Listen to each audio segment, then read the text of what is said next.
대통령께서 개회선언과 함께 모두 말씀을 하시겠습니다. 네, 35회 국무회의를 시작하겠습니다.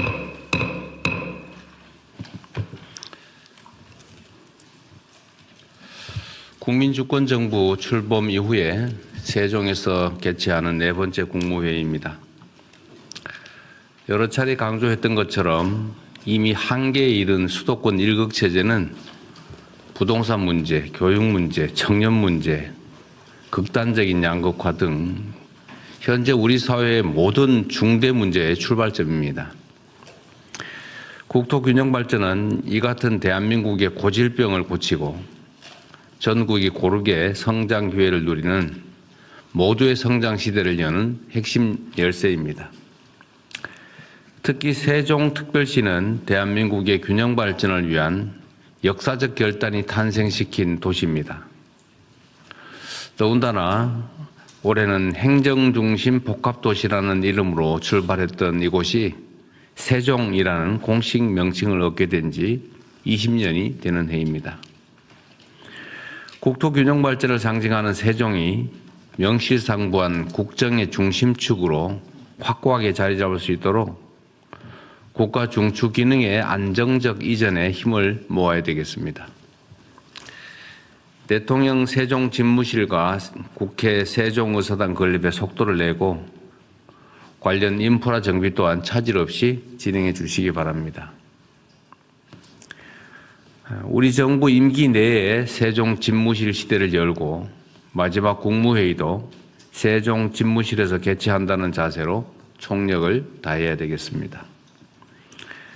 행정수도 세종의 실질적이고 최종적인 완성을 위한 법, 제도의 뒷받침도 중단 없이 이어가야 되겠습니다.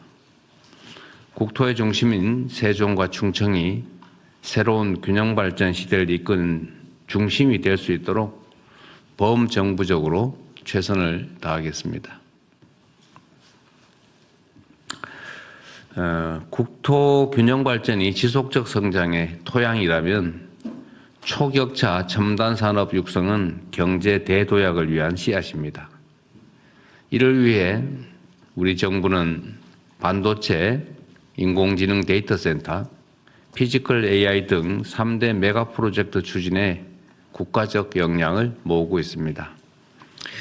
어제 이와 관련한 민관 합동 점검 회의를 열었습니다.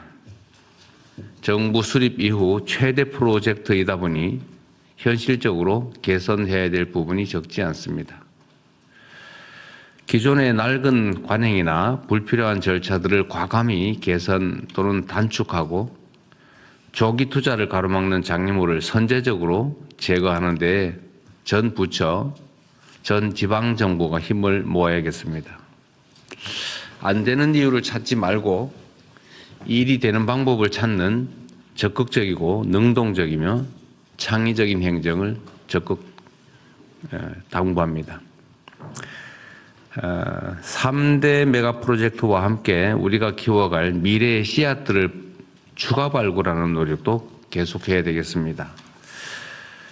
SMR, 재생에너지, 양자 컴퓨터, 우주항공, 첨단 바이오 등은 글로벌 미래 산업의 패권을 좌우할 핵심 분야입니다. 이들 분야에 대한 전략적 투자 역시 3대 메가 프로젝트에 버금가는 수준으로 치밀하고 집중적으로 진행해야 되겠습니다. 균형 발전과 초격차 첨단 산업의 과감한 육성을 통해서 국민과 함께 대체불가 대한민국을 만들어 갈 것입니다.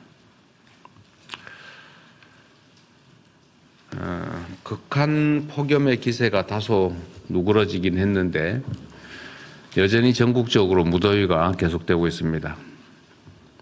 10일 기준으로 사망자가 28명이고 누적 온열 질환자가 3,237명이라고 합니다. 긴장의 끈을 놓지 말고 국민의 생명과 안전을 지키는 데 최선을 다해야겠습니다.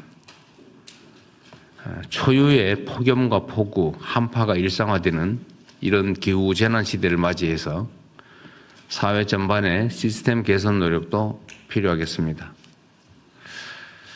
특히 근거 규정이 미비하거나 담당 주체가 불분명한 주거 대책 때문에 보호의 사각지대에 놓인 국민들이 많이 계십니다.